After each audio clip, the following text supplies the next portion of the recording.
There are parts of Toronto that just feel off. You're walking through what should be a lively main street, but instead it's quiet, empty.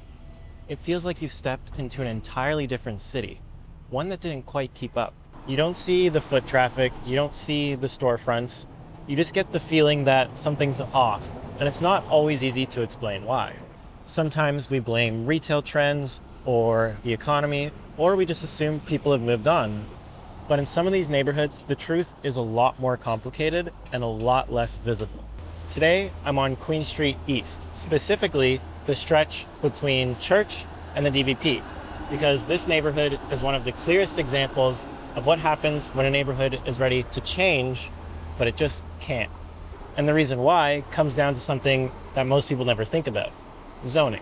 When neighborhoods start to decline, we usually point to what we can see: crime, poverty, changing retail trends, but sometimes these are actually just the symptoms of something deeper. In cities, neighborhoods naturally evolve, kind of like an ecosystem, but when zoning gets in the way, that evolution stalls.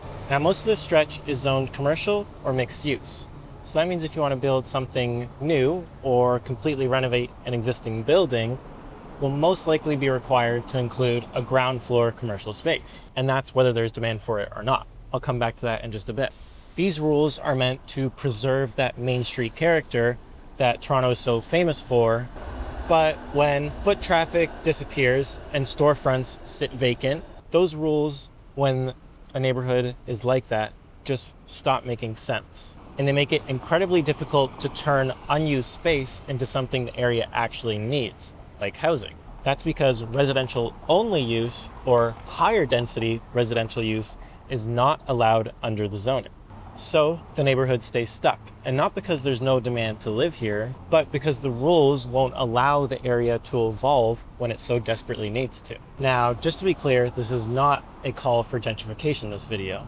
I'm not saying we need to tear everything down and build new condos in their place, but I am saying that the policies in place are preventing these neighborhoods from adapting to reality, and that's something we're talking about. So what is the zoning here exactly? Most of Queen Street East between Church and the DVP is zoned CR. CR stands for commercial residential, and then there are density caps on how much can be commercial and how much can be residential. Let me show you just exactly what that means using a real world example right here at Queen and River with this office building behind me. The site itself is about 50,000 square feet, and the zoning allows 2.5 times that in total floor space. So that's up to 125,000 square feet of development, 50 times 2.5. But here's the catch. The zoning caps both the commercial and residential floor space at 2.0.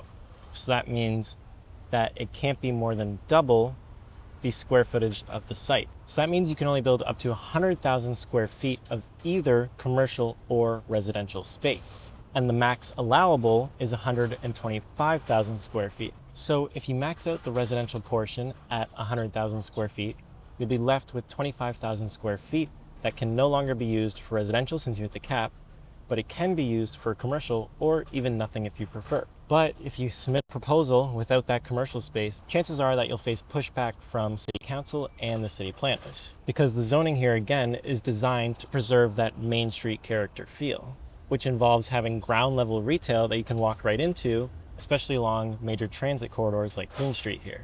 So while the zoning bylaw doesn't technically require retail space, it basically does. Because if you don't include it, you're leaving a huge chunk of the site unused. And in Toronto, no developer, and especially no city planner, wants to leave density on the table. So if we follow those rules and we redevelop here, we end up with a building that is actually the exact size of the office building.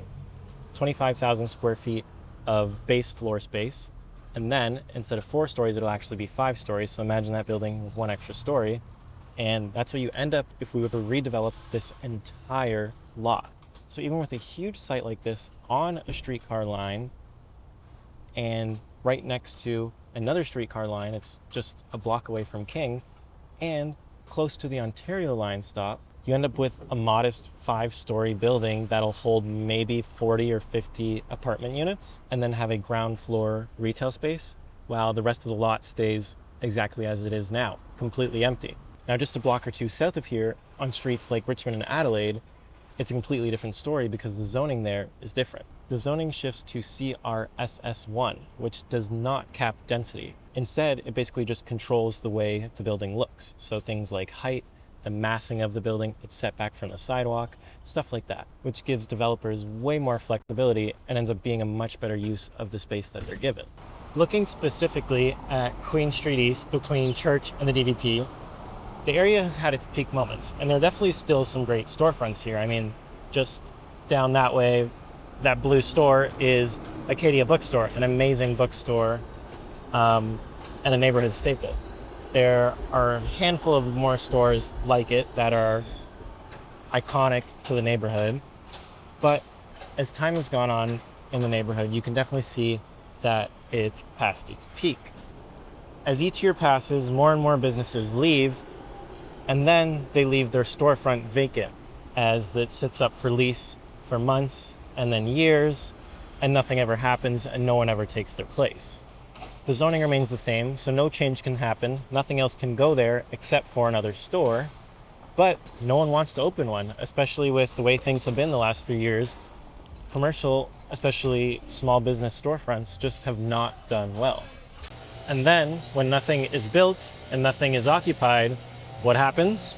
People stop visiting the shops and the foot traffic falls. And then as normal foot traffic falls, people who normally walk through the area when they're commuting to other parts of Toronto start avoiding that area and taking other routes. And so then even more foot traffic falls. And eventually you get to a point like where we are now, and there is practically zero foot traffic. I mean, I'm still pretty camera shy. Most streets, I could not whip out the camera, walk the sidewalk, and record. But here, I've been able to do it the whole time because, I mean, area is just completely dead. There is zero foot traffic. So as that foot traffic declines, the few remaining businesses then struggle unless they can attract people from outside of the area. And the area slowly but surely declines as more and more people avoid it and just stop coming. Just for a quick example, if I'm walking from the East End, like where I am now, say King and Parliament, and I've got to get to Queen and University, I'm going to take King the whole way and then University up to get to Queen and University, rather than just go straight to Queen and take Queen all the way to University. Because King has more storefronts, it's more lively, I'll be walking with more people, and it's just more pleasant experience overall. And people think of that when walking areas.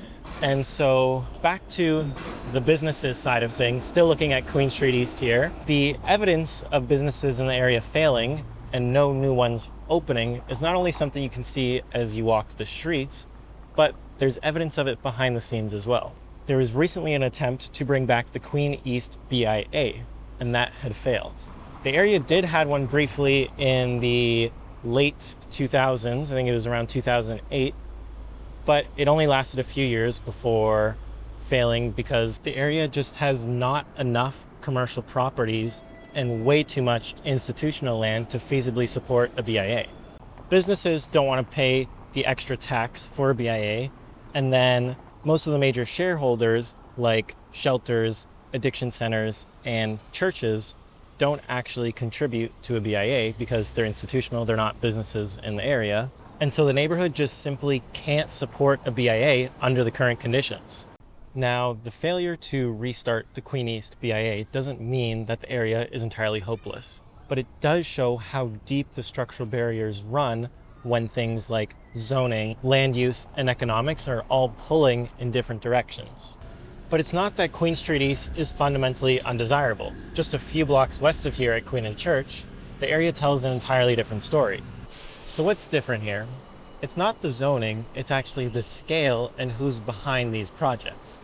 Take Fitzrovia's newly completed Elm Ledbury luxury rental development, or right next to them is Tridell's pre-con development, Queen Church condos. Both of these sites were originally zoned CR 3.0 and CR 5.0, with residential caps being way below, obviously, what was finally built.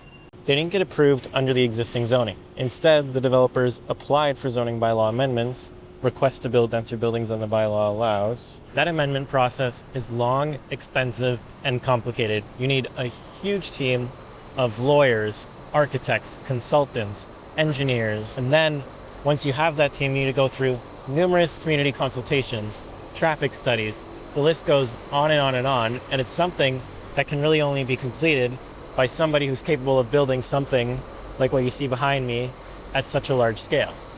Then, after going through that whole process, it eventually either gets approved or it doesn't, and then the area gets a custom exemption number, and now they were exempted and not conform to the local zoning. That's how this entire development was built.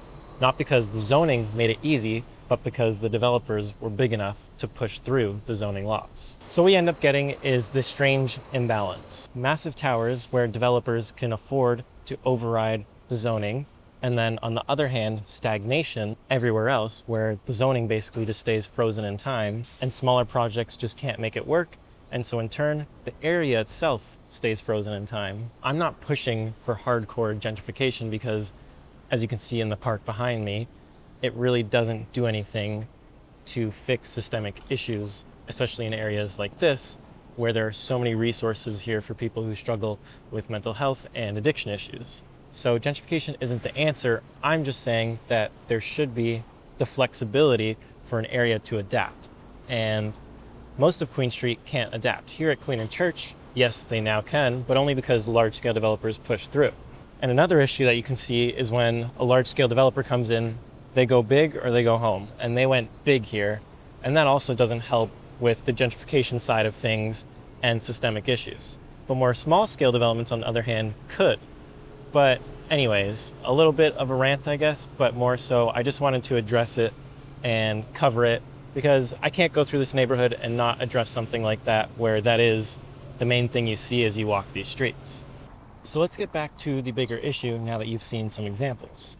Zoning was meant to create order in the city, but in areas like Queen Street East, zoning is having the exact opposite effect. It's freezing neighborhoods in a version of the past that no longer works.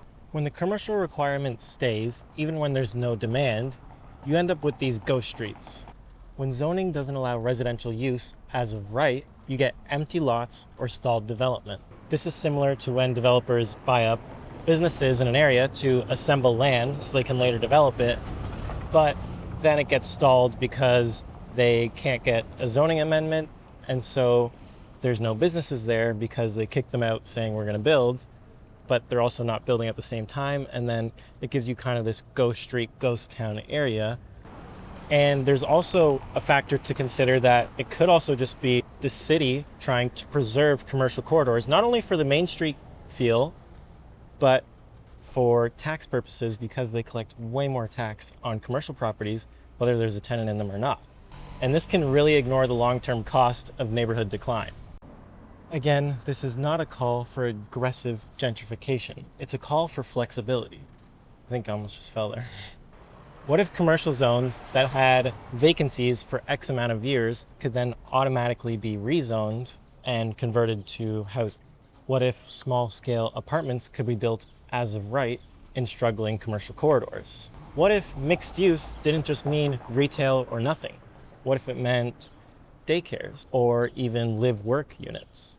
Neighborhoods are living ecosystems. When they stop evolving, they stagnate. And zoning needs to help them evolve, not hold them back. So the next time you pass by a stretch of Toronto that feels empty or forgotten, remember that it's not just economics. It's policy, it's zoning, and it's within our power to change. Let me know what you think. Are there any other streets that you can think of in Toronto that are just like Queen Street East here between Church and the DVP? Is the solution not really as simple as it may seem? I hope you enjoyed this video, and don't be shy. Share your thoughts in the comments down below. Like this video if you enjoyed it. If you're new here, feel free to subscribe to see more videos like this and other Toronto real estate content. Thanks for watching, and I'll catch you in the next video.